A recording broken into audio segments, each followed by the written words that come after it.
What is going on, guys? Jack here, and welcome to ForTheFans for the 8th of March 2016. In today's show, we talk about the North London derby. There was a red card and 4 goals as Leicester came away the real winners from the fixture. West Ham came from 2 goals behind to win. We have a ForTheFans roleplay, and of course, it wouldn't be a podcast here on ForTheFans without one of Ben's very special features. Let's get straight into the show.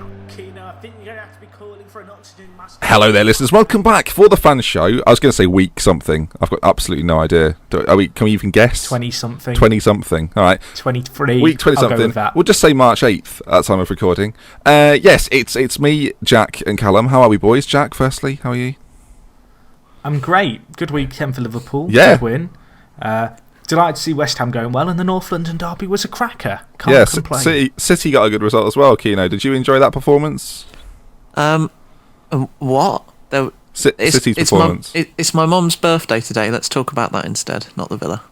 Okay, that's where we're beginning. No, we're not beginning there. We'll get to the football in a moment. But as everyone knows, it's that favourite time of the week. The reason you tune in, listeners, is Ben's feature of the week.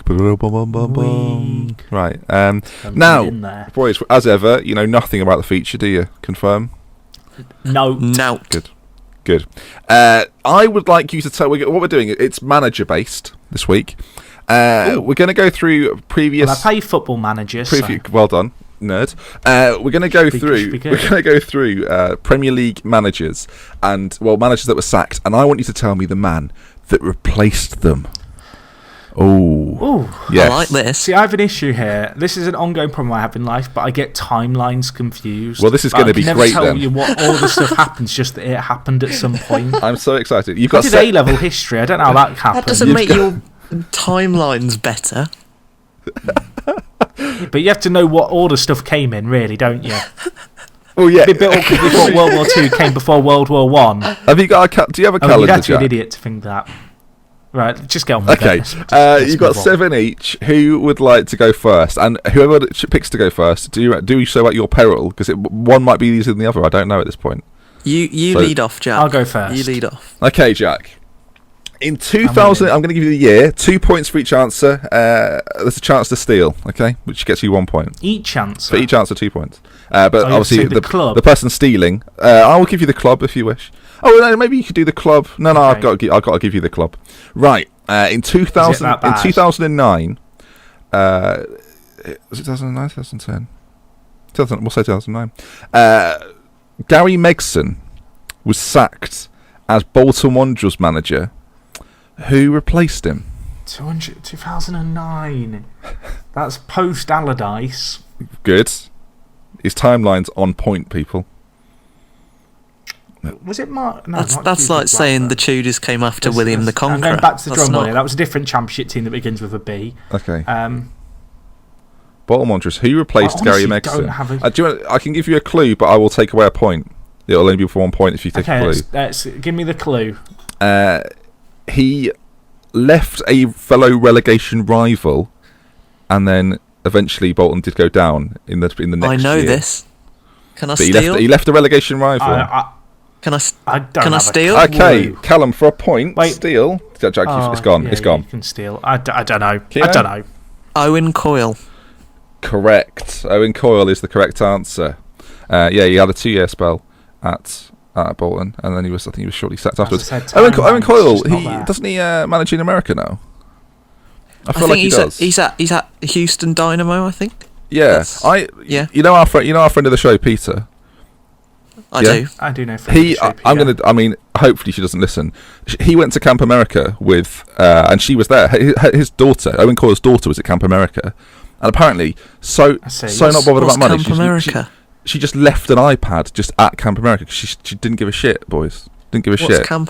What's Camp America? We're calling out right If you don't know there. what Camp America is, Google it after this, Kean. It's like a camp that kids go to in America. Yeah. Peter Learning tells... experience. Peter, friend of the show, he went there to be one of the host people, that sing the songs like, Yeah, I don't know what I've been told. I'm not sure that's quite what happened. But Peter's never had so much coverage on ForTheFans. Right. He tells some great stories. He does. We'll go to Keno now. Keno, Sam Allardyce left an iPad. relinquished his duties at Blackburn Rovers in 2010. Who replaced him for 2 points? I can, of course, give you a clue, but they will take away one of the points. I've got one of two options here. Both of them are bold. Okay. I am going to go with my namesake. Well, it's half, not spelled the same. Steve Kean. 2 points. Very Yes. good. Very good. Oh, he's in Thailand now. Very or something. good. Not Thailand. It's that Malaysia. He's maybe. in Thailand telling those funny stories. He's managing in Asia. I'm not sure where. It's not one of the big Asian leagues either. Okay. Telling funny stories by the bar. We'll give you He might be in Indonesia. We'll give you an update on Steve Kean next week, listeners. Back to Jack now. Malky Mackay got sacked as Cardiff City manager in 2013. Who replaced him? He did. 2013. This is really recent. Come on, and I don't Jack. know it. I've picked it because it's a great. I can steal great this right one. away. I'll be running away with it. Yeah. I feel like Keno's going to run away with this week's feature. You can have a clue if you want, Jack, but it'll take away a point. Who did Vincent Tan bring in? No, don't give him a clue, Ben. Just let him. Well, I mean, I'll have the clue. Okay. I'll have to take it. I feel awful. the clue is he is a former Premier League goal getter. Right, let's go through these. So it's not Shearer. Oh, come It's on. not Teddy Come Sheringham. on. Right, 5, 4, 3, Who the hell is 2, 1. For a point, Callum? Ole Gunnar Solskjaer. Correct. Currently, we've gone through 3 answers. Keno's winning by 4-0. Right, next, Callum, back to you now. It's not great, is Back it? to you, Callum. Not In great. 2014, Neil Warnock was sacked as Crystal Palace manager. Who replaced him? Tony Pulis. Correct answer is Alan. Jack, would you like to guess? Alan the Pardew. clue I is his did actually first know name. it was Pardew as well. The clue is his first name's Alan. Right, there you are. All right, points to you. Sorry, Alan Callum. Pardew. Yeah, Alan Pardew. Oh. I didn't want the In clue. Do I get 2000 2 points for the steal? You are technically right. Pulis did replace Neil Warnock, but in a previous life. So. Previous reign. I thought Pardew took over early last 2015, year. maybe 2014. Yeah. It was January 2nd, 2015, No, but he he was didn't. sacked on wait. in this, like 2017. Okay, The all comeback's right. on I now. see. Right, who is it wasn't now? a Jack, bad back to you. Yeah, it's Jack. Yeah. You got a bit lucky here. Roy Hodgson was sacked as Liverpool manager in 2011. Who replaced him? I'm beginning to doubt myself here. I mean, this is 2 ways here, Jack. Because if you get it wrong, as a Liverpool fan, you're a disgrace. If you get it right, you're expected to get it right. So, come on. I want to say it's Rodgers, but I feel like someone came after between. You can have a clue if you like. Was it Dalglish? I think it was Kenny. Are you going Kenny Dalglish? Oh, I don't know. Can I? Yes or no? Is it one of those two? Yes or no? I'll go with Kenny, but I think that's wrong. Correct. 2 points. Very Thank lucky. God. Very lucky. Thank God. It's still a I shaky was sat there performance thinking- from Jack. It is I a was shaky sat there performance. thinking, there was someone between Roy and Brendan. Who was Yeah, it? There was. And then It's what not- happened? Image of Andy Carroll and Luis Suarez popped into my head because of the year. every day. Luis And it all Suarez came was flooding back to me. Suarez was at Melwood today, just to rub it in. When Anyway. two worlds collide. Right, Kean, back to you. Sven Goran Eriksson was sacked as Manchester City manager, or left. I don't know if he was sacked or left in 2008, and was replaced by who? He was Now there's appointed an on the obvious 19th of answer to this, but December. I'm double checking Oh. in my mind. Okay, hopefully that- only your mind. Wikipedia Only your remains. mind. Wikipedia. Mark Hughes. Correct. 2 points. Very well I done. named that earlier as well, and I knew Well it. done. Jack, back to you. Alan Shearer was Newcastle United manager in 2009 indeed. when they got relegated. Who took over to get them back into the Premier League. It was a Championship season, but it still counts. That's interesting.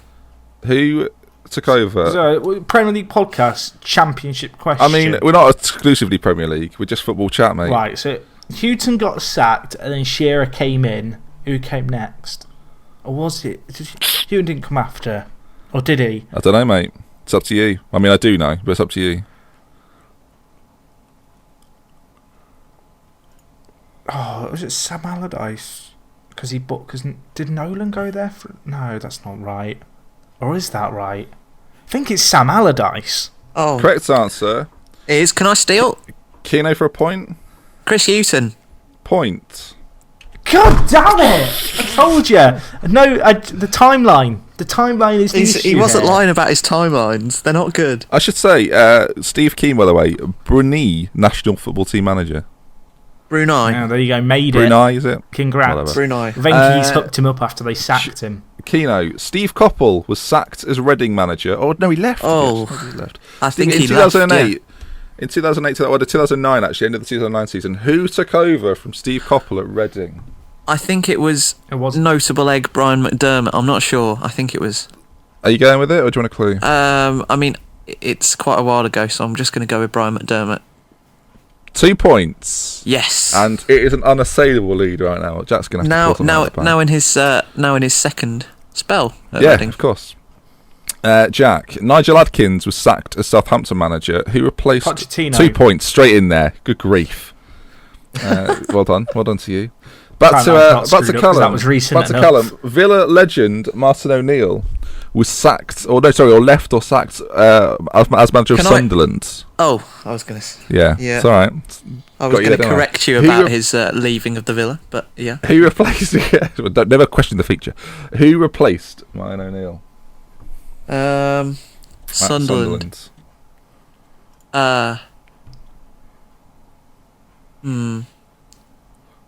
Who came before I'm just him? thinking if Dick Advocat did come straight in.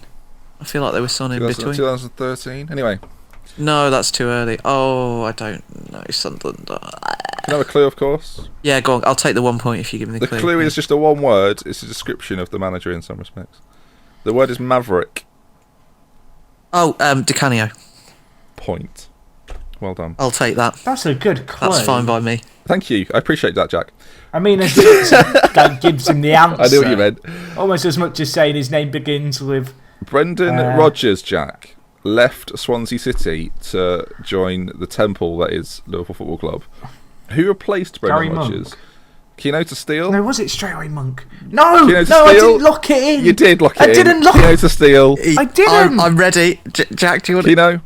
This is a disgrace. Michael Laudrup. I'm throwing a tantrum. Point to Keno. Back to you now, Keno. Steve Bruce left Wigan in 2009. Who replaced him?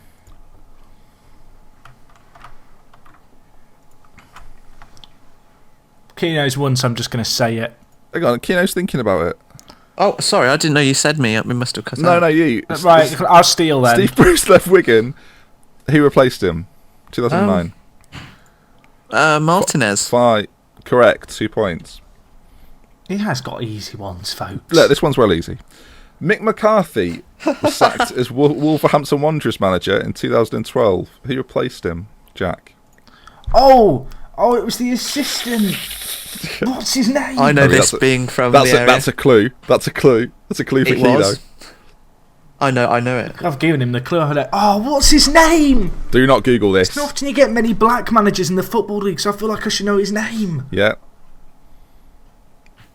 By the way, when you said who got sacked before Shearer earlier, it was Joe Kinnear. I just thought that's all remembering. Charles Insomnia. I'll be honest, Jack. I don't. If you get this right, I'm going to give you 5 points.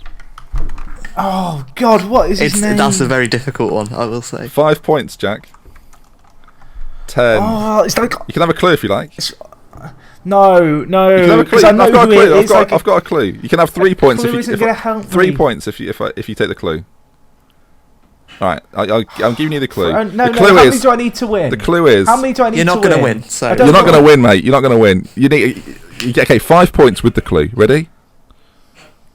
Ready for the clue? Yeah, go He was on, formerly then. the assistant of Wolverhampton Wanderers. You- That's what's on the card, mate. That's what's on the card. Keno to steal for a point. I can do if you want, but I feel please. I feel like I'm kicking a baby. Do it, Keno. Put him out of his misery. Just pretend you don't know. Come on, Keno. Jack, I'll make it swift. Terry Connor. No. Terry Connor, thank you. Point to Callum Kean. And Keno to really put the hurt on what's face here. I'm hurt. I'm wounded today. I'm in pain. Is this the most one-sided feature we've done? Yes, it is. I can't wait to reveal the scores. This is a brutal beating. Steve McLaren was manager of Middlesbrough in 2006. Who replaced him? It is tough. They're not all easy, Jack. You can't all get Terry Connor. You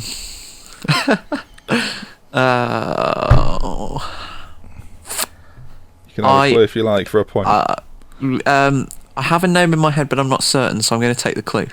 The clue is he missed a very important penalty. Gareth Southgate, yeah.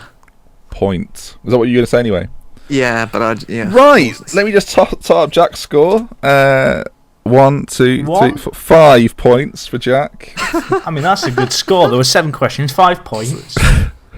There are 14 on offer, but let's pretend that's not a thing. And the biggest victory of ForTheFans history is Callum Kean with 15 points. Jack. I actually think I've won by more than 10. I don't think you have. I don't think you have. 15 I think I've points. won by more than 5 questions, and this whole 2 point. Right, Jack, that was a 16-minute feature. We've set the record for features. I'm editing out the feature this week. We've set records for features and score tallies today. So let's talk about some football. And there's only one place to start. Now, first of all, let me say that my prediction of... Can we talk about beatings? 4-0 Man City. Right, let's get into this. No, he started it. I'm finishing it. Right, what happened here, Callum? We're starting with the North London derby. It was Aguero with 2. It was Tottenham 2, Arsenal 2, and they both slipped up in midweek, as I predicted on this very show. But when it came down to the crunch, it was a 2-2, and it was a good game. Callum, you thought it was a good game. I did. Game.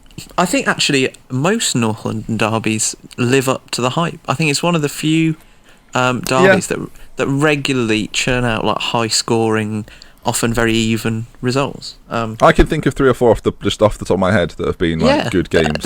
There's been a couple of like 4-4s in the last few years as well, like one at the Emirates. It was a great game. I think a few sort of points that stick out initially was that Arsenal showed an sort of un-Arsenal level amount of character, which I actually thought was quite impressive. I don't know what you think about that, but when...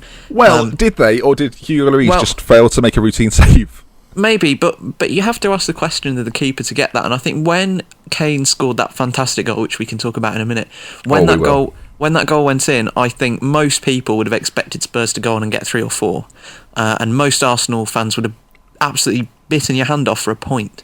So for them to sort of work their way back into it and then actually finish the game on top, I thought was pretty impressive with 10 men after Coquelin had been just stupid. And well, let's go through it in order, Jack. The first goal, Aaron Ramsey, 39 minutes, flick. Oh, I loved it. Little flick. Liked it. I enjoyed that one. That was one of those ones where you stand up and you applaud. We don't see enough flicks, I don't think, in football. I think we need to bring back the flicks. We don't see enough of those fancy flicks. But I was a fan of it. And then, obviously, the turning point was the Coquelin second yellow. It's just so stupid. It is just stupid, isn't it? It's a daft thing to do in such a high-profile game. Arsenal fans just said, let's just fine him. Just fine him. I'm thinking, I mean, it could have cost you a whole lot more than 60 grand that week, whatever it would be. I'd find him the difference between winning the league and coming fourth. The thing with the Coquelin thing, just quickly, is that I think Wenger said after the game that he, at half-time, specifically went to Coquelin, do not get yourself sent off, because him and El Neni were actually playing quite well. It was the first time they've really gone... he played well for his first game. El Neni, this is. I'm first big game, because he first played big game, yeah. Was it his first start in the Premier League? I think it was his first start in the Premier League, yeah.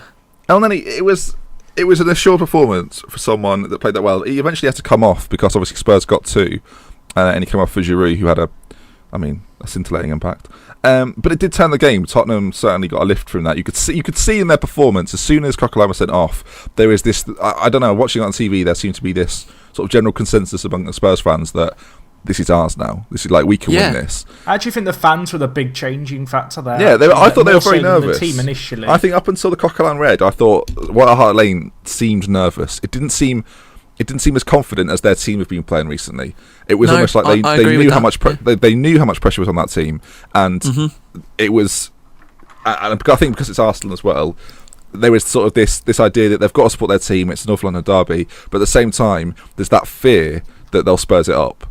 And the turning point allowed Alderweireld to get his goal from the corner, and then Harry Kane on 62 minutes into the game score. Is that goal of the season? 12 finesse shot. Goal of the season? Is that too much? I would actually say no. Goal of the season for me would go to another Spurs player, Dele Alli. But I think it was definitely up there. Yeah. It was up there for just the time. Like we know that he has that in his locker, but the mark of the best players is their ability to do that in those kind of crucial moments and big games. And it was a very close game, as they often are, and it needed a moment of magic. And Spurs got 2 within 30 seconds with the little flick from Dele Alli to put Kean in the corner, and then the finish. Should Mertesacker do better there? Do we think? Do you think Mertesacker should be smashing through someone there? He should be kicking it out or something. I mean, he should be running back to just deal with it. To be fair to Mertesacker, he strolls. To be fair to Mertesacker, I thought that he was probably not expecting that from Ali. And then it was a lovely bit of skill, and then the angle from which Kean finished was It looked tighter when you actually see it from behind the goal. He was a little bit more central, but watching it from the camera, the normal TV angle on the halfway line, it looked such a tight angle to get even that from finish. Kane's angle, I think from Kane's angle it looks difficult. Our spinner had a good game actually. I thought. He was very good. Apart from perhaps. Maybe could do defensively. Arsenal could have done better for the first one. It is some strike to beat our spinner, who as we've just touched on, he was having a good game. It wasn't. And he's an international keeper. He's an international keeper. Yeah, he's a very, very good goalkeeper. He's Rob Green. And now, a serious question: did either of you think Arsenal were getting back in it at 2-1? No, absolutely not. I'll very frankly say I did not think they were. Yeah, I thought Sanchez is going to get one in the 76th minute, and then it happened. I see what you've done there. And I held up my hand and saw that coming. Did you put a bet on? No. Laurie should be saving it though. Simple as that. Laurie should never ever be conceding that kind of goal. It wasn't hit particularly hard. It wasn't. I don't think it was that shocking. Like, it wasn't hit to the point where he wasn't expecting it. For me, Lloris has got to be doing so much better. I think it's one of those ones where actually he had so little to deal with really in the second half. It almost caught him off guard, and obviously if you're like one of the big earners and one of the best players in the Spurs side, you can't afford to be getting caught out. No, I don't know. Arsenal had like 4 shots on target all game, and I think that was like the only one of the second half, maybe. Obviously both. Sorry, just to cut in. Both teams obviously lost in midweek. I don't know if either team will be happy with this. I think they'll be content with this kind of result. But the big winners of the derby were Leicester. Well, I did a good tweet actually, that because they always do North London is red or North London is white. I actually did North London is Leicester. North London is Foxes. Just Leicester badge, yeah. But you're right, they were the real winners of it, and the question marks remain over Wenger's future. Obviously, they lost to Swansea in midweek. What do we think, just briefly, on Wenger? I think. What does he have to achieve to sort of justify his? What is it, like £5-6 million a year? I think it will only end when he has enough and he quits, because that's ridiculous. I know it is, but while he continues to get them into the top 4 every single season, keeps guaranteeing the Champions League money and exposure, I don't think the Arsenal board are going to make a call on that and remove him. And while in footballing terms it probably would be a good move to move him on now, while the squad is extremely talented, while the squad is so good, it could make sense to get someone like I don't know. I don't necessarily agree with that. I don't know if the squad is so good. Can I say that I think Wenger will go no matter what this year. Do you really? As if they win the league, as unlikely as that I seems. just can't see it happening with the way that Arsenal is set up. No, but the question I want to put is this: that if Wenger doesn't leave, what does it have to be the case of Arsenal have to finish outside the top 5 for Wenger to leave? I don't think he'll go this season.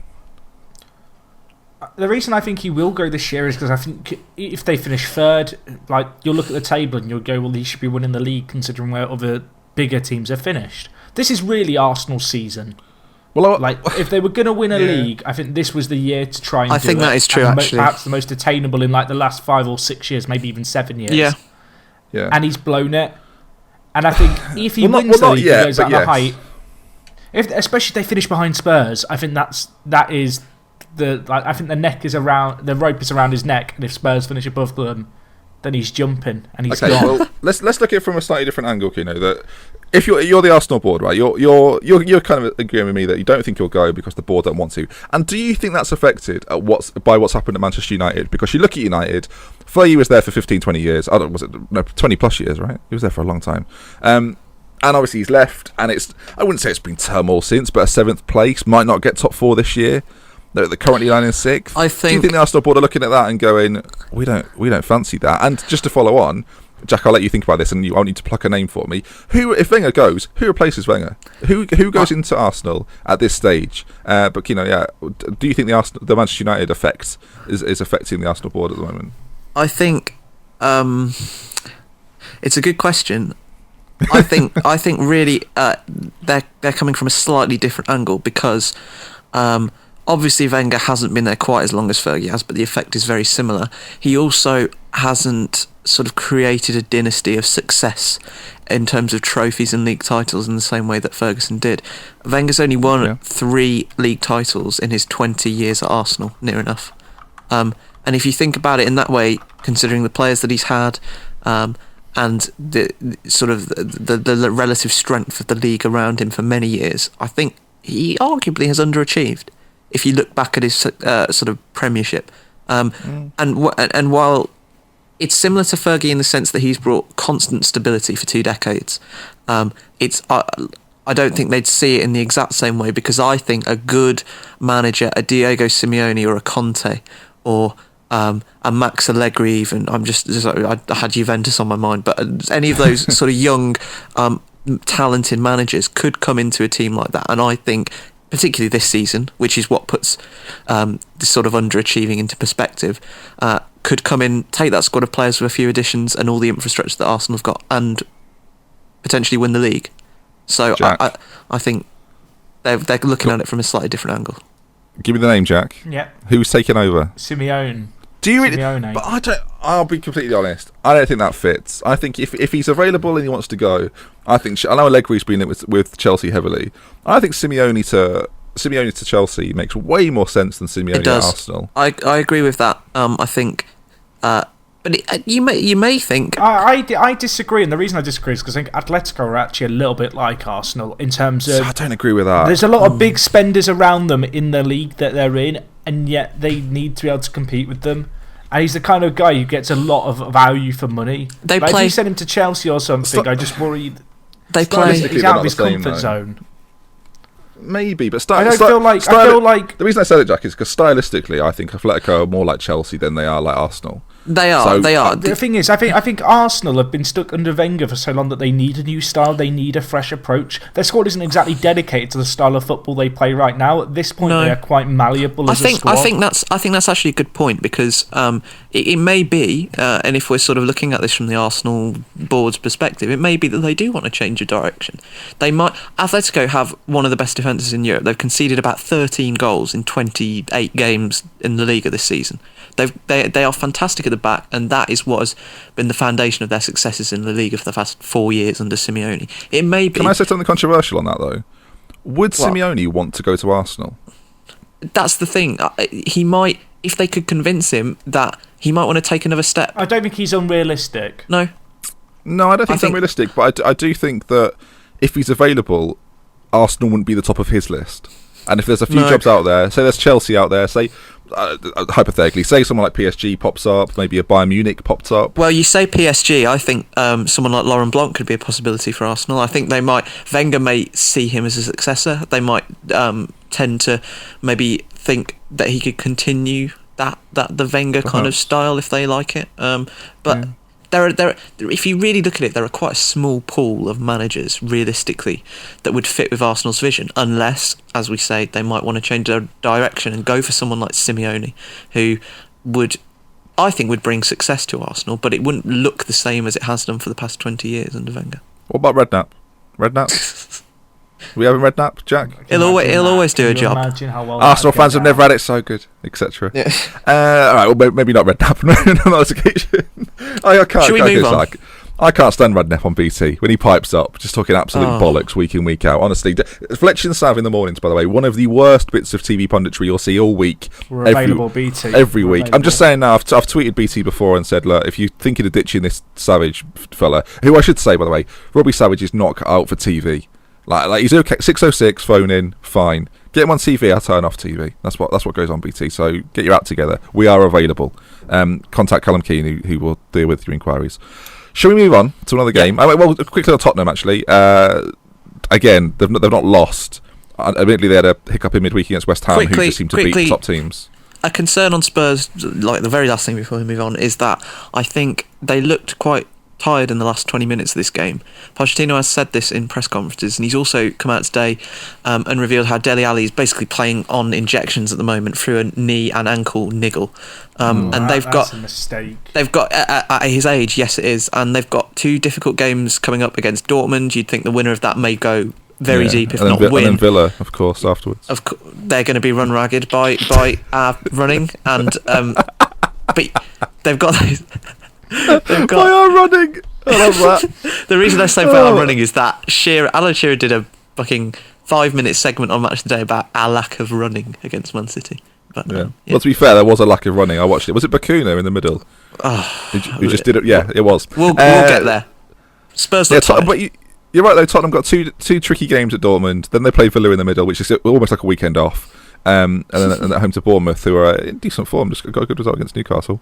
Right, let's go to Everton West Ham. I don't think we talk about Everton too much on this show. Well, I was about to say we don't talk about West Ham enough. West Ham are a team I don't recall us talking that much about West Ham. Early part of the season, all we did was talk about West Ham.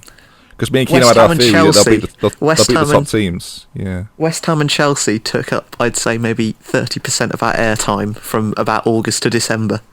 Yeah, well, let's go through it then. Everton go 1-0 up. Lukaku with the goal. Morales gets sent off, which is just a bit bizarre. Lennon scores at home, admittedly down to 10 men. Everton are 2-0 up with how long was left? 12 minutes? And 30 minutes, and they had a penalty. Or Everton did. Yes. Yeah, they had a penalty to make it 3-0. I missed the penalty. Yeah, so at that point, Antonio scores. That the match of the day. Antonio scores, Sacco scores, and Payet on the 90 minutes scores as well. Now, I'm not. Do you know what? This is sort of by the by. I'm not that interested in the game. What I am interested in is that Everton are in 11th place. They are a point above Watford. They are 2 points above West Brom. They are closer to mathematically anyway. They are closer to the bottom 3, I think, than the top 4. Let me just make sure that's right. 12. No, they're not. That's not true. Close though. But okay, they're 2 points closer to the top 4 than they are the bottom 3. What's going on at Everton? Because this squad should not be sat in 11th place. So where's it going wrong? I don't know if I agree with that. I think this is an improvement on last year's Everton. Last year's Everton couldn't defend. This year's Everton have the best goal difference in the bottom half of the table. And significantly better than some of the teams above them, all the way till fifth. That's not really a positive, though, if you're sat in 11th place, I don't think. Oh, no, but I feel like that's a very harsh criticism to say what's wrong with them, because they've actually improved this year. They're getting a lot of goals. Defensively, that's obviously the real issue with their squad. You look at their defence, they've kind of got Howard, who's now no longer the first choice keeper. They've got, is it Robles, the I want to say South American, because it's a South American name, goalkeeper. You look at their defence, they've got Baines and Hibbert, 2 players who really haven't been the same for a number of years now. You've got Stones, who, I mean, he's not been the player who he was hyped up to be at the start of the season. Is it just inconsistency from Everton? Are we putting it down to just pure inconsistency? Because 2-0 up, you shouldn't be losing to West Ham 3-2. I think as good as West Ham are against the bigger sides. I think that there is I mean, it was probably late January. We had that stat about the amount of points that Everton have lost from winning positions since like November. So in like maybe 8 or 9 games, and it was ridiculous. And form-wise, they're not too bad actually. No, they're not. Now, they're not too bad. They've lost against West Ham and lost against West Brom in 2 home games. I think that's part of the problem. They're However, 2 home games that Everton fans expect to win. The trend under Martinez is so glaringly obvious that they lose so many points from winning positions that I think you have to point the finger at him, and he's very, very good. I do like Martinez. I think he seems like he has principles on the way he plays football, but he does come out after matches, and Paul Merson, I don't often think he talks a lot of sense, but he made a very good point on Sky that Everton might have played a terrible, terrible match, and you come away from the ground thinking, "Oh, Everton were dreadful." You listen to Martinez in the post game interview, and you come out of that thinking, "Oh, they weren't actually that bad." They sounded like they got pretty unlucky. Martinez is very, very, very good at spinning the result to sort of favour him and the team in a positive way, but it keeps happening. And they keep losing points from winning positions. And I think when you say what is happening at Everton, I think one of the most interesting things is obviously the fact that they've been taken over effectively. 49.9% of their shares have been bought by, I forget the name, but it is an Iranian businessman. And when there's a lot of new money coming into the club, I think this summer is arguably the most important in Everton's sort of history for quite a while, recent history, maybe since Moyes left, because Martinez now has, with this new sort of scrutiny from the board and the top on him, he has this summer to make the changes in his management style and maybe his staff that he needs to make to get Everton higher up the league, because they should be higher up the league. And I think maybe this summer and next season is his last chance to do that before this new guy would maybe think about bringing someone else in. They've got 3 big games coming up. They play Chelsea in the Cup this weekend. They're at home at Arsenal. Home to Arsenal, sorry, and then away at Manchester United, and then away at Watford, and that's a tricky little spell. Watford are a decent side at home, and it'll be interesting where Everton are after those 3 league games against Arsenal, United, and Watford, because then they're back at home again against Southampton, and I just think that I think Everton fans especially will not expect to be in this spot. Martinez wasn't brought in to sustain Everton as this mid-table club. Martinez was brought in to push them to the top 4, to do what West Ham are doing essentially, to do what Bilic is doing at West Ham, ironically enough, considering they played this weekend. And for West Ham, Jack, that in 5th, a point off 4th, this could literally be their best season ever in terms of Premier League. They're coming good at a good time. They're in fairly good form. They've got Sacco back from injury. He scored on his return. He's been out for months now, but he looked really good at the start of the year, I thought, up top. Yeah. Andy Carroll's there as well. He's another option. I think Bilic brought him on at half-time for Reece Oxford. So, West Ham really did go for it in the second half. But to have that option, as much as it's a bit perhaps unfair on Andy Carroll to pigeonhole him as this big battering ram you throw up, in a game like this, he can make a difference, having that outball, giving the defenders something else to worry about. I know in the game, actually, Everton took off John Stones at half-time. I'm not sure if that was an injury. I can only assume it was, rather than something tactical. I think he was actually playing right back for the game as well. And, clearly that had some kind of factor. I do feel like for Everton, one of the big issues is they just lack that mental fortitude, whereas you look at that West Ham side, it's got some really experienced players who have been in the Premier League for a little while, the likes of Noble, for example. I think that's a good point, and you would say that's also reflected in the manager. Bilic is very pragmatic, hard-headed. He seems like he can create a sort of us v them attitude, and he's made them very mentally tough. He can adapt very well to different teams that they play. They can hit you on the break very well, and they've also got players to break you down, like Lanzini and Payet. I think that is a good point about their style of play, and it's definitely reflected in what he's done, the manager, this season. I'm not sure. I will say, I'm not sure I agree that West Ham have got like a Premier League squad there that have been there, know the league. Like, no, but started with Coleman, Barkley, Lukaku, Lennon. They've got experienced players though, like Lanzini's got experience. Payet, Lanzini's not got experience. Lanzini's pretty young. I actually think West Ham are playing with they're sort of, they'll hate this. They're a bit of a mini Spurs. They're playing with a lot of confidence. They're playing with there's an excitement when they play right now. I think West Ham fans especially. I mean, I watch, Jack, you know as well. Spencer goes to the games. There's a feel-good factor about West Ham. It's their final season at Upton Park.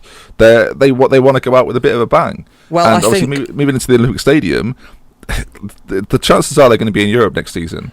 Which would be fantastic. Yeah, next season for West Ham, obviously it's a very, very exciting time as a West Ham fan, like you say.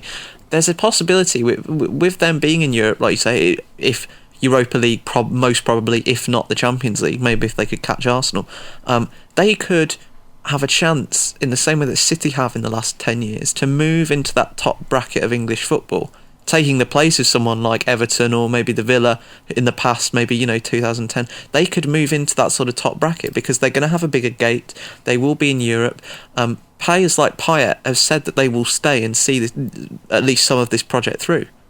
So that they have a chance now to really kick on, and I think they've got the manager to do it as well. I know we were quite critical of Bilic at the beginning of the season, but he, as I said a few minutes ago, he's shown a lot of pragmatism and willing to change to win matches, and that's one of the marks that I think of successful managers. It is worth noting that for West Ham, they have got some trickier games coming up. That's true. They've got United in the FA Cup. They've then got Chelsea away.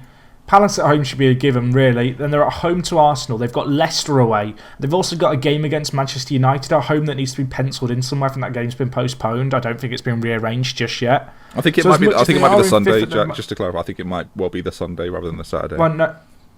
Oh. Yeah. What's this for? The FA Cup? I know, the Premier League game against United. Oh, okay. So goes to the Sunday. Either way, it's as good as West Ham are now, and I think they're in great form. I'm not a firm believer in the fact they are going to get this top 4 or 5th place. I think their European hopes actually lie with the FA Cup, which might sound a little bit bizarre to say. But I feel like as much as things are starting to come good for them, they've got some games against teams who are going to be so hungry to win. And as kind of dogged and determined as this performance was against Everton, sometimes that just isn't enough against higher quality opposition. Yeah.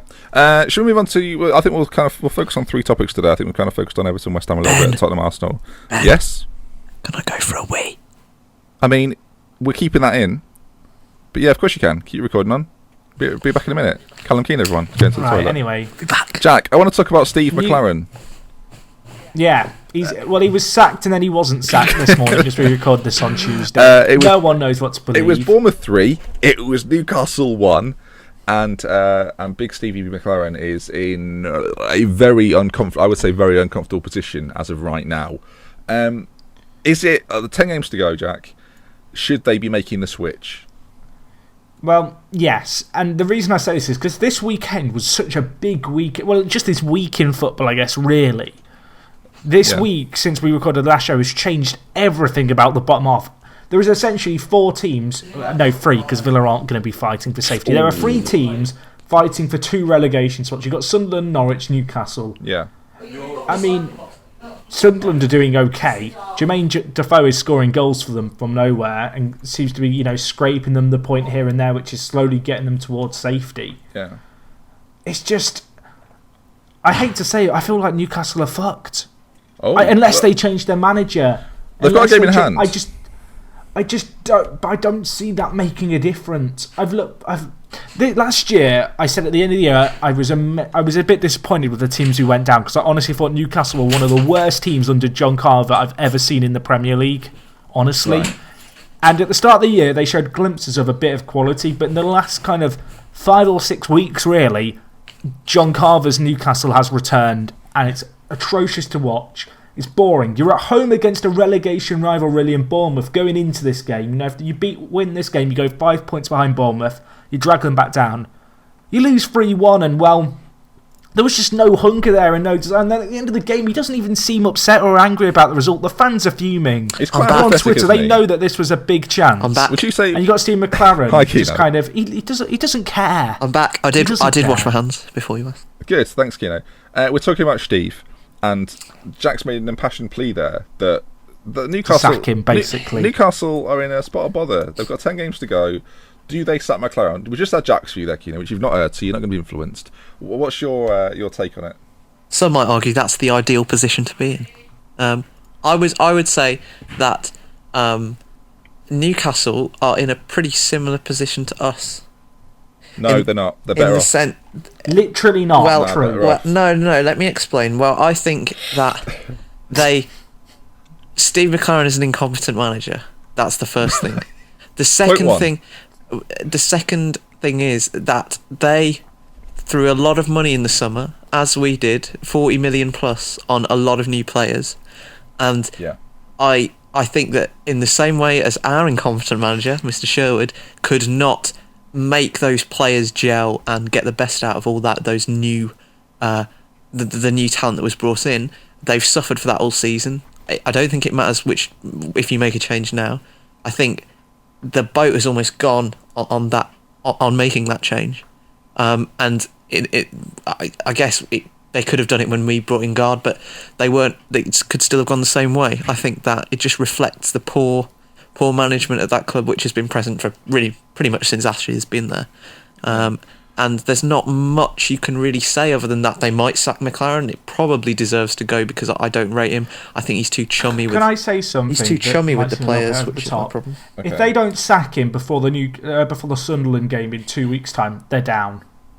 I think they might be down already. Actually, I think the atmosphere at the club is such that in 10 games, I don't think you can turn it around in that short time.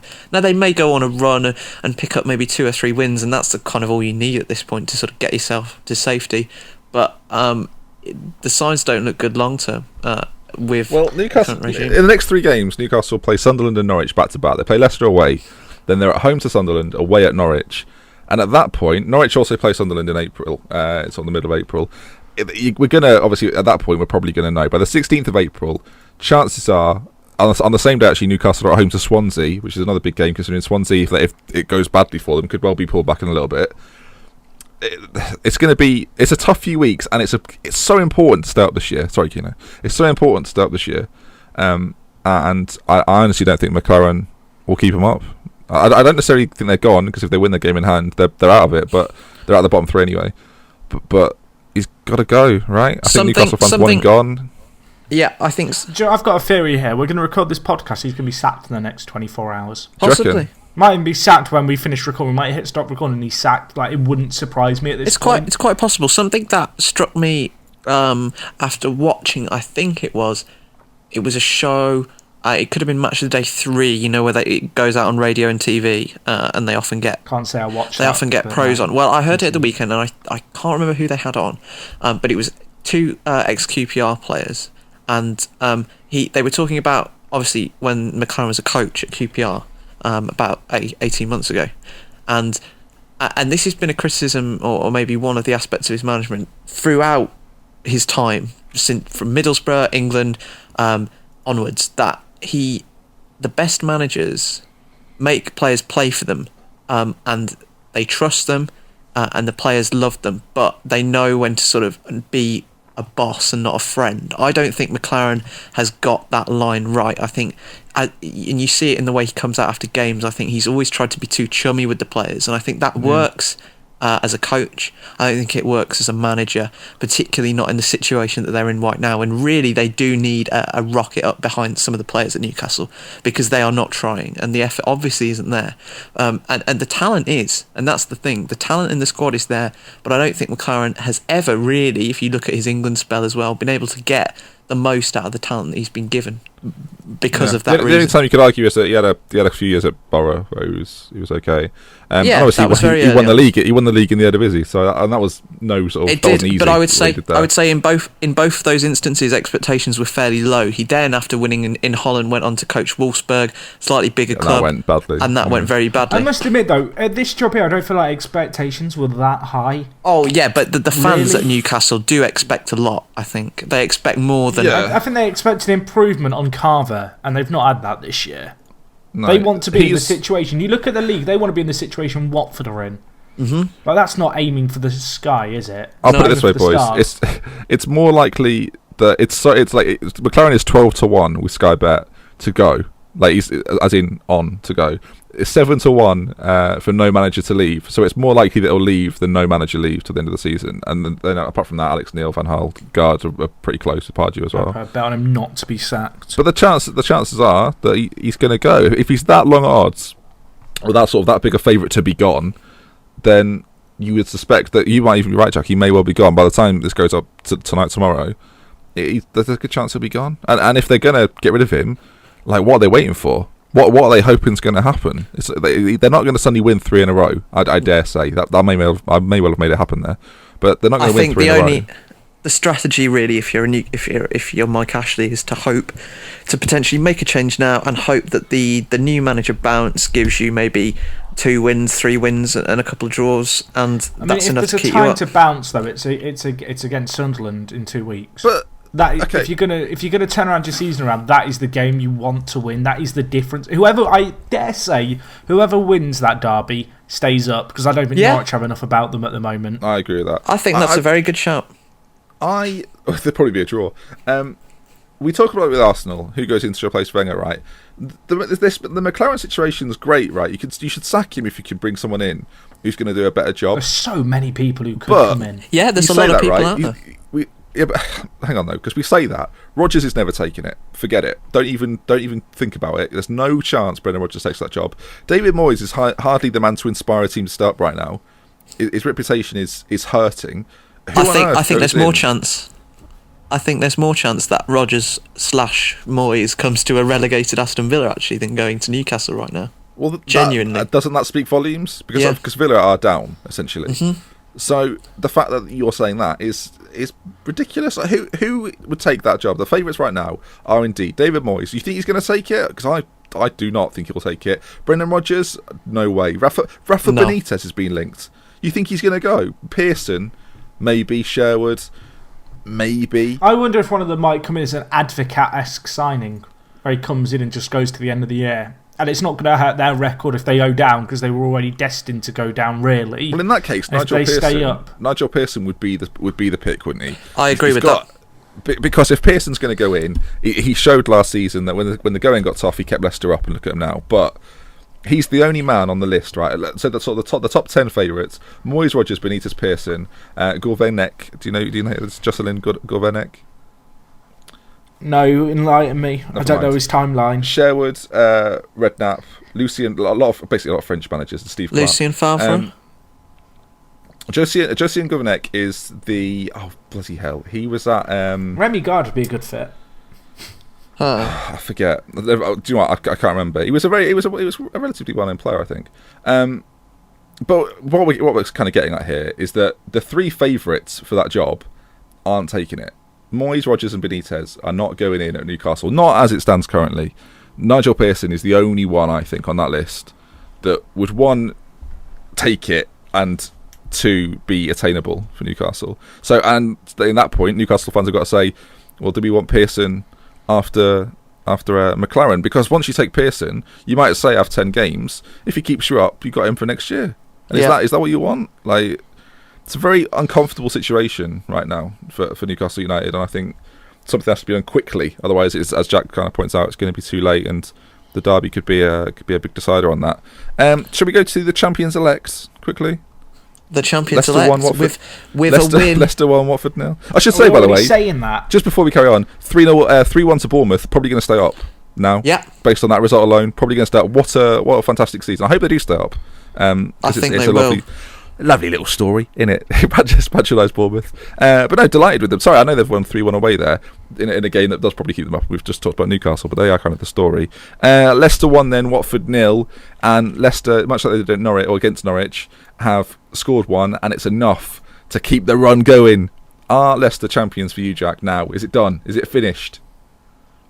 5 points clear. Oh God, I don't want to say yes. Because you've been an unbeliever, mate. I'm still pessimistic. So who's winning it then? Probably Spurs. I've been saying that since January. I've been Spurs. I almost feel like if it's any other year, Spurs is the fairy tale story to win the league.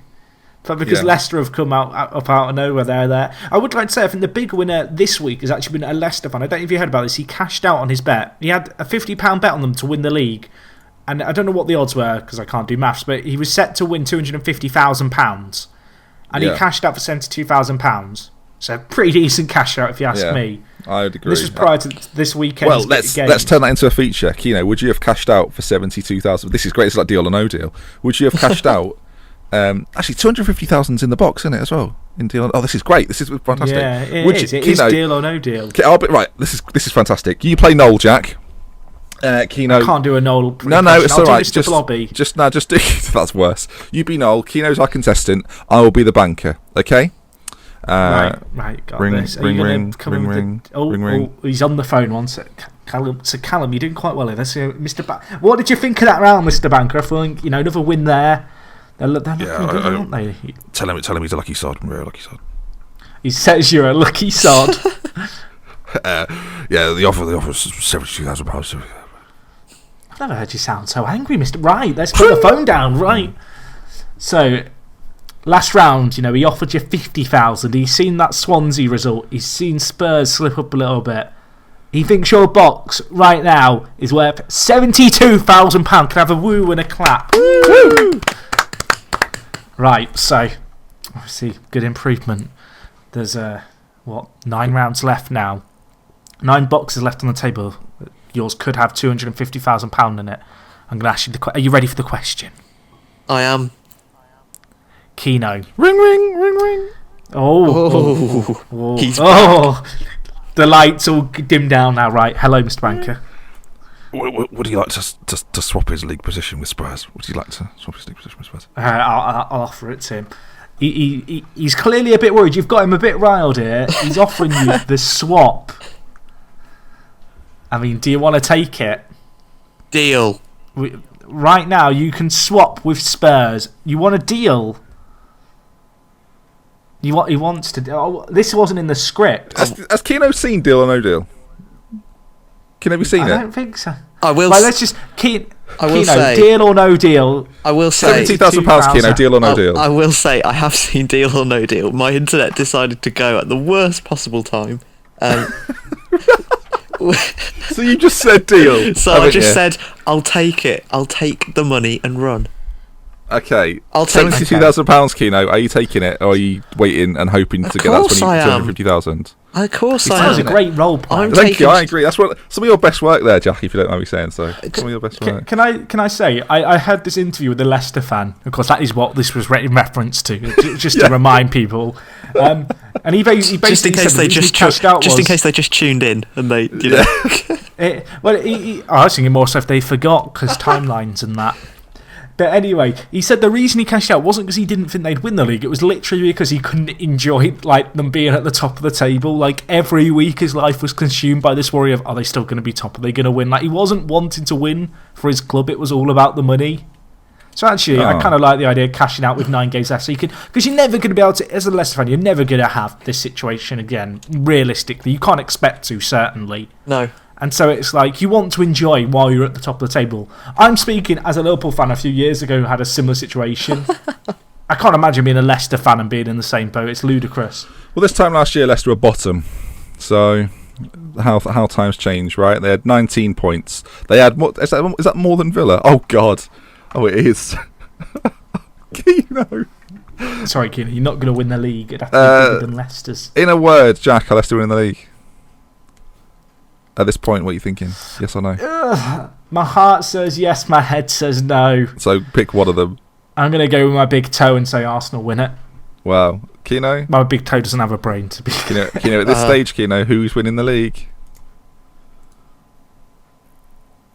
I mean, we might never know. I think Spurs are winning it. I think Leicester have got it. He's run off with his money. He's down. Yeah, he has. Has he gone? Has he actually left us? Well, he's left the studio. We were going to talk about Villa. Jack, I'm back. I'm back. Callum, hi. Just who do you think's winning the league? The deal or no deal theme tune and everything. Leicester are winning the league this year, I think. Yep. Okay, great. We won't even talk about Villa, if that's all right with you. Not bothered. Can we talk about the pigeon? Shall we? Oh yeah. Give us your pigeon story.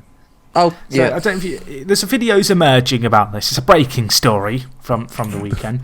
There was a pigeon spotted on the pitch at the Etihad for the game. It was at the Etihad, wasn't it? Or was it? It was. So there was a pigeon on the pitch. It was in the corner, in the Villa half. No, in fact, no, it was in the Man City half. And it was there for 40 minutes without being disturbed. And during the game, I mean, the City fans, you know you're crap when the City fans are chanting, sign him up to a pigeon for Villa. I mean, would you take a pigeon at this point? Deal or no deal? I would deal or no deal. Would you take Scott Sinclair or a pigeon? He's been in your half longer than you, like in the opposition half without the ball for longer than any of your players have. The pigeon's heat map puts Villa's heat map to shame, which I quite like. Anyway, what are you picking? I'd take the pigeon over Leandro Bacuna for certain. Oh well, it's more movement from the pigeon than Bacuna. Just briefly, you're down. Who are you hoping comes in the summer to reinvigorate the squad? I'm thinking Joey Barton maybe. Sign him up. Joey Barton. Get Nolan from his managerial spot. Nolan. Stick him in there. Who else can we Jimmy bring Kebe, in? someone like that. Lafondra. Maybe Adam Lafondra. I'm thinking stack it. I think Kean. Steve Kean is manager. Steve Kean has got a lot. I bet Steve King is living like a king right now. He's living like Mark Bunn. Loving life. I can imagine he's the only football pundit in that area of the world. It's like he does everything. In America, I don't know if you watch many American streams. They also have British people who I'm like former English footballers you forgot exist on the board, and they look at them like there's some kind of god. They have this godly knowledge. Yeah, that's how I imagine Steve Kean. Yeah, like he's there managing, and then he runs into the box at half time to do the analysis of the game as well. As I say, he is living the life right now. Is Steve Kean? Shall we very quickly talk about Palace, who are dive bombing their way to relegation? Well, I was going to ask you your thoughts on Liverpool and specifically the Benteke penalty. You can talk about the match a little bit as well. Yeah, we're an hour in. We might as well talk about it now. Can I hold up my hands and admit I missed this game? Did you? What were you doing? I stayed up for UFC 196, and I went to bed at 6 a.m. and I woke up and it was 4 in the afternoon. Yeah, we had. Well, it's not quite as good as my story. Jack, you know this. Great story, this. That I stayed up to watch the Holly Holm and Conor McGregor fight. Callum, do you know this story? Holly Holm? Wait, Holly Holm fought Conor McGregor? So no, Holly Holm had a fight, as did Conor McGregor. Yeah. Oh, okay. Just wanted to clarify that. They were the headlines of both of those fights, I would say. Stayed up. Misha Tate and Diaz won. Right, let's talk about fights. Got to sort of 10 minutes now. You can stay tuned for the fans extra where we'll talk about the UFC next week. But anyway, the point is, I stayed up to watch those fights at probably about 3:30, 4 o'clock. Fall asleep, wake up as Joe Rogan says, and your winner is Nate Diaz, and I'm like, oh, for God damn it! So I missed them both, which was a massive disappointment. It's like wake if you up went in a to coma see his and arm woke up to see like Robert Hoof lifting the Premier League trophy. Oh, that would be quite the coma. Oh wait, you think you'd think it was a dream, wouldn't you? So let's. You would. Well, I don't know about a dream. Let's talk about Palace Villa then. Palace are not very good at the moment, but got a little bit unlucky, I would say, with the because Kean, you're going to ask about the Benteke penalty. Shall we discuss it, Jack?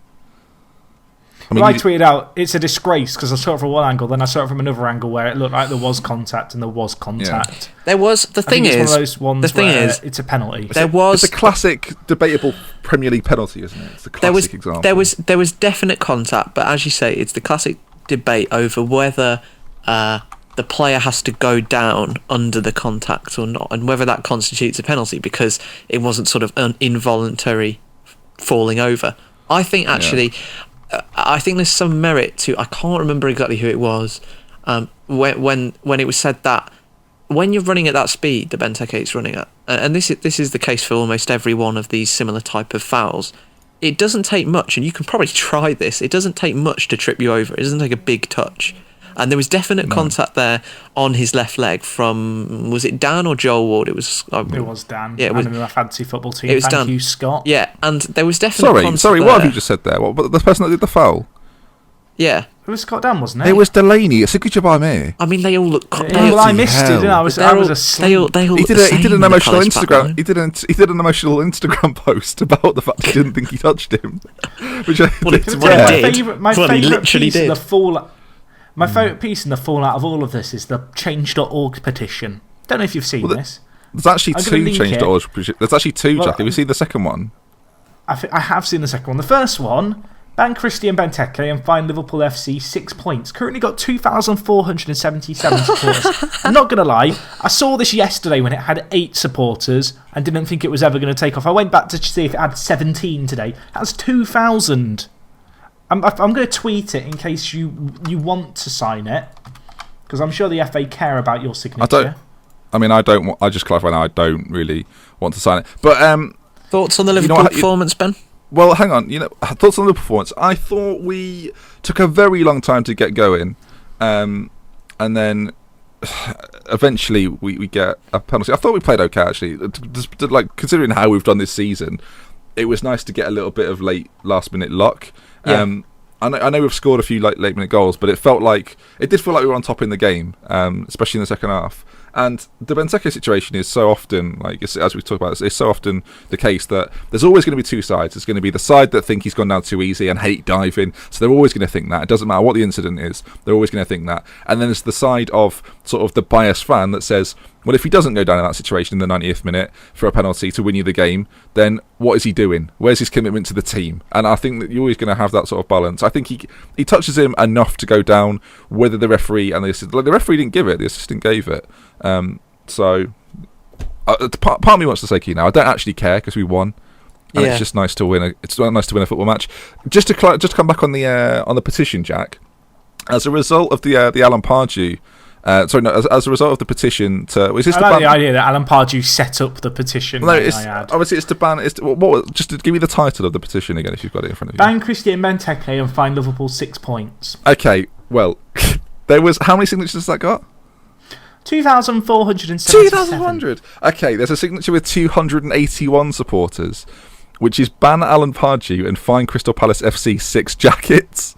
Because I don't know if you saw what happened after the incident. Yes. But after the penalty, Alan Pardew threw his jacket, and I think in a very angry fashion. Onto the bench. I feel like it's worth. I feel like it's worth you reading this out, okay? Because it's very funny. During the Premier League game on Saturday, the 6th of March, 2016, between Crystal Palace and Liverpool in the 96th minute, Crystal Palace manager Alan Pardew abused his defensive coat after Liverpool were awarded a fair penalty, which subsequently damaged the seams and zip. According to the Football Coat Association (in brackets at the FCA), throwing or whipping the coat is against the rules and childlike in nature. We fans of Liverpool demand that the FCA, which is a made-up organisation, look into the decision, and if found that Alan Pardew did violently abuse the coat, that he should be put on the naughty step for a number of games, and Crystal Palace FC CPFC to be fined 6 North Face jackets at a minimum. We understand that the damage to the coat cannot be charged, but the FCA need to come down on this sort of thing for the good of jackets and for the good of sport. That's the Football Coat Association. I feel as though too much effort went into that for a relatively little audience. I think we should tweet that one out as well. I feel like we've enjoyed that. Yeah. So I think I'm glad it's got the exposure it deserves. If Liverpool are going to be fined and Benteke is going to be banned, I would like to see equal justice for the coats of the Premier League. Jack, we do? I can assume you're getting a membership to the Coats Association right now. No? I am. Okay, actually, good. I tweeted out the Benteke one without any context. Someone tweeted me saying, I thought you were a Liverpool fan. As if I was being serious. Yeah, well, don't worry about it. Shall we... Oh, do we hear about the Mark Bond feature? Someone asked about that, Kean. And we've not prepared it properly. Yeah. Someone has asked about the Mark Bond feature this week. But we'll have to plan it for next week because me and Kean. We will have it done for next week. I promise. We've essentially forgotten. Right then, let's go to the questions of the week. There were other Premier League games this week, but you probably saw and heard about them, so don't worry about it. Callum, questions, please. Questions of the week at ForTheFans Show on Twitter. You can send them in any time, and we will try and answer them. Let's have a look at what we've got here. 343 blog at Duke Arsenal asks, at ForTheFans Show, should someone bid for Jamie Vardy in the summer, given the fact that he has a £30 million release clause in his contract now? So should someone buy him? Ooh. Do you think he'll go? Who do you think it might be? I'm sure we've talked about this before, but it's... We talked about this last year. I don't think he's a 30 million... I don't think he's last week, sorry. I just don't think he's a £30 million player. How much is he then, I think he's quite old as well. I think he's quite old. How much would I pay? 20?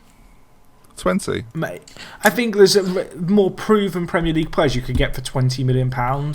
And I feel like he's I think he's a byproduct of a perfect storm, really, at Leicester, where so many circumstances have kind of allowed him to excel in a lot of ways. Okay. This is funny, Jack. Are you saying that Jamie Vardy is essentially a one-season wonder? I'm not saying he's a one-season wonder. I'm saying that I don't think he justifies £30 million. The only reason I bring it up is because performance. You defended Harry Kane on being a one-season wonder, but you are, from what I can tell, Jack, and obviously feel free to disagree, I think you are describing Jamie Vardy as a one-season wonder. You're saying that this won't happen again. I've literally not said that. But I think that's what you're said. I think you're implying that. I think you're implying that. Yes, thank you, Callum. I'm implying that he's not a safe bet to get you the return that you'd expect from a £30 million striker. I think that's fair. I think if a player gets you 10 million, if a player gets you 15 goals, is that a £30 million striker? 15 million goals. No, so if he gets you 15 goals in a year... I'll just say that's worth 30 million. I would say 15 million goals for any striker. Right, but is 15 goals worth 30 million when you look at the likes of Lukaku, who's now got 23 for 23 goals, and he came in for about 23 million? I just think there's better options out there. I wouldn't disagree. I'm playing devil's advocate. I don't disagree with you. I think the Spurs playing Vardy would be brave. I mean, Liverpool bought Benteke for 32 million, so 30 doesn't seem that ridiculous. Let's keep these context there. On that though, on the Benteke thing, very quickly, because Liverpool fans and other fans are just like slating the 32.5 million. But Benteke didn't set the price. Villa did, and we fucking paid it. Like, stop blaming Benteke for being that amount of money, people of the internet. Callum. Owen Fitzsimmons asks at For the Fan Show, this is interesting. We'll keep it kind of swift on this one. Who can be next season's Leicester? Ooh. Not Villa. I feel that's like a defenceless sort of dig there, Jack. So it's Villa are defenceless. It was. To be fair. I think Liverpool. I don't know. All I'll say is I don't think that Villa will get out. Like, obviously Leicester were bottom this time last year. I don't think Villa will be doing it. I don't think either Sunderland or Newcastle will be doing it if they stay up. I don't think Norwich will be doing it. So let's say. Do you know what? I'll be very bold actually and say there won't be a Leicester. There will be a Leicester. Yeah, there won't be someone top of the table who isn't a top 4 team. The only chance of it happening is if Leicester do something similar again, which I think is. Well, we'll talk about it next week, but I think that's ridiculously unlikely based on the circumstances they'll be put in next season comparatively to what they're in this season. I think that I agree with the fact that I don't think we'll have anyone like crazy win the league next season. I think West Ham could build on this year and maybe push on for the top 4 if they don't get it this year. I don't think they finish top 4 this year. Yeah, it's not the same as Leicester. As much as it'll be disappointing as a Liverpool fan, I wouldn't hate to see that actually happen. I'd quite like to see someone break the monopoly of sort of the traditional top 4. Hence why everyone's enjoying Leicester so much. Next question. Just be sticking it to the league, don't they? Yeah. Yes, please. Next question. You acted like you had it ready there, Jack. I don't know about you, but I felt like you had it there. I'm disappointed. I feel lied to. Well, you see, I initially skimmed one and thought, oh, that's quite good, but then I realised we'd already sort of touched on it. I've got a question for Keno because he's asking the questions. God, how many points will Villa end the season on? What did we say, by the way? We predicted this relatively recently. I don't know. That's what I'm asking him now. So they're on 16 at the moment. How many is an acceptable amount to end the year on? Would you like to see another win at some point? Defenseless. There's no need. Right, let's go. There's no need. Should we do I'm just wondering how low your estimations have been set now. Like, right. Are you happy with 16? No. Ring. Hello. Well, we've done the deal, so I guess we're going to find out what we would have bid. The offer is 3 more points for Villa. Will Keno take 3? Keno. He's offered you 3 more points. He's not even saying if that's a win or 3 draws. Do you know what? I would take a win and like a nice win just to be made a little bit happier by the Villa this year. Just a nice win. That's what you did. Randy Lerner. Randy Lerner. You have ruined my friend Callum. He used to be such an optimistic Villa fan. Listen to the podcast you did with me beginning of the season. He was hoping for a top 10 finish, and look what you've done, Randy. Look what you've done. Listen to him now. He wants just a regular win. Just a normal win. I've got this image of Keno with the Make-A-Wish Foundation meeting Jodie and Les Scott. Please, Jodie, and win for me. You could go in his car, maybe.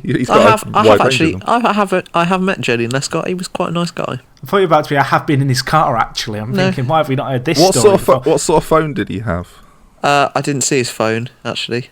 But, to be fair, you don't need to see it to use it, though, do you, Jolien? Let's put it that way. Hey. Right. Have we got any more questions? There was one. You've got to make me unlock my phone again now. What? Have it ready. That's just not very... Have it ready. Ben. This is specifically for Ben. Excellent. Don't like the sound of this Jack at all. Solser. Sounds aggressive. Jack Solser, Ben, are you still sure Swansea will go down?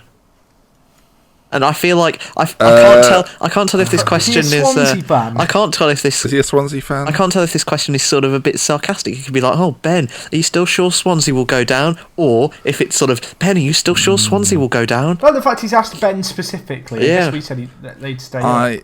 I did. Well, you also said with me. I think we all said Swansea would go down. To be fair, I don't think I did say Swansea would go down. Listen to the tape. Well, Jack, Swansea and Athletic Madrid supporter. I think that it says your Twitter. I think that they will go down on a technicality of a legend that recommended them. Sorry, that's United, isn't it? No, I don't think they'll go down. Haha, well done. You'll finish 16th. Well done, Leicester. Well done, Swansea. I mean, some people dream of that, don't they? At Villa. I don't. 16th? I just want ring. Don't worry. There's only 9 more weeks of the season. I dream of 16 points, not 16th place. You got them, so you're dreaming now. I'm looking forward to Villa's trip to Wembley next year. Genuinely excited for us to go down there. I think we should be giving tickets based on the prediction that Jack made. Just saying. I didn't know that League One did a promotion relegation. It's not that bad. It's not that bad. Shall we end? Before Jack mentions Charlie Austin, let's wrap it up. If you've enjoyed this week's show, he hasn't. He has not. We're not saying anymore. Before we wrap up, follow us on Twitter at ForTheFans Show. He's injured, actually. Shut up. Rate us on iTunes for the Fan Show. Get well soon, Charlie. If you're listening on iTunes, it's very easy to do. Just click the profile page, and it's very simple to give us a star rating. We'll read some of the best reviews out next week on the show. If we can get 10 people do it, then Jack will do a giveaway next week. Like the video on YouTube if you've listened on there. Just before you Villa are going to provide the giveaway. 3 points is the prize. Just stop this. Just before you leave the video, please give it a like. You can follow me, Jack, and Callum on Twitter. Those are in the links on our Twitter page, which again is at ForTheFans Show. That brings us to the end. Callum, please say goodbye. Good night. Goodbye. Jack, without mentioning Austin's name. Get well soon, Charlie. A little bit of ForTheFans knowledge. Me and Jack are meeting up this week, aren't we? It's like going to be a live date. We did contemplate doing a live podcast, but Ben's girlfriend wasn't willing. No, mainly because I don't think she's quite as good as Kean when it comes to podcast chatter. I'll take that. Yeah. 3 points, that, and 72 grand. Keano's at a fantastic. Right then, from us at ForTheFans Show, we'll see you again very soon. We love with care from me, Dr. Benji, otherwise known as Ben. See you again soon. Goodbye.